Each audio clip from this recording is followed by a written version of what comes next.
राजनीतिक नजरिए से उत्तर प्रदेश को केंद्र की राजनीति में भी काफी अहम माना जाता है।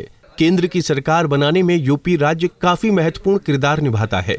इसलिए आगामी लोकसभा चुनाव के लिए यहां की सीटों पर अपने अपने प्रत्याशी फाइनल करने में राजनीतिक दल काफी दिमाग लगाते हैं।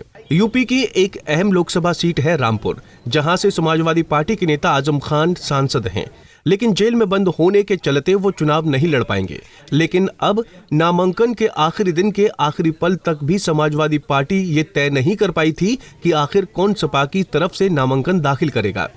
रामपुर की कहानी में उस वक्त और ट्विस्ट आ गया जब आजम खान के करीबी माने जाने वाले आसिम रजा ने भी नामांकन दाखिल करने के लिए पर्चा खरीद लिया। लेकिन शाम होते होते ये साफ हो गया कि रामपुर से आसिम रजा नहीं, मौलाना मुहिबुल्लाह नदवी समाजवादी पार्टी की तरफ से उम्मीदवार होंगे। हमने नामांकन किया है, नॉमिनेशन किया है और राष्ट्रीय अध्यक्ष भी श्री हुक्म और उनका आदेश और उनका ये पैगाम था कि मोहब्बत का पैगाम रामपुर से सारे भारत और सारे हिंदुस्तान की ज़मीन पर पहुंचना चाहिए। इसलिए उन्होंने मेरा इंतखाब किया और मैं शुक्रिया अदा करता हूँ। अब सवाल उठता है कि आखिर कौन है मुहिबुल्लाह नदवी, जिसे समाजवादी पार्टी ने अपना प्रत्याशी बनाया है। तो चलिए आपको बताते हैं कि आखिर कौन है मौलाना मुहिबुल्लाह नदवी। दरअसल मौलाना मुहिबुल्लाह नदवी दिल्ली की पार्लियामेंट में स्ट्रीट मस्जिद के इमाम हैं। वो मूल रूप से रामपुर के ही रहने वाले हैं। जानकारी के अनुसार वो करीब 15 साल से मस्जिद के इमाम हैं। रामपुर के मुस्लिम समुदाय में उनकी अच्छी खासी पहुंच मानी जाती है। रामपुर में मुस्लिम वोटर्स बड़ी तादाद में हैं। उनके आने से सपा मुस्लिम वोटरों को साध पाएंगे। बताया जा रहा है कि वो मंगलवार देर रात ही रामपुर पहुंच गए थे।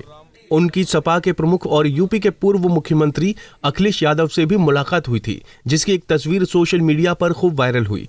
इस फोटो के वायरल होने के बाद ही लोगों ने अंदाजा लगा लिया था कि रामपुर से मौलाना मुहिबुल्लाह ही सपा के उम्मीदवार होंगे।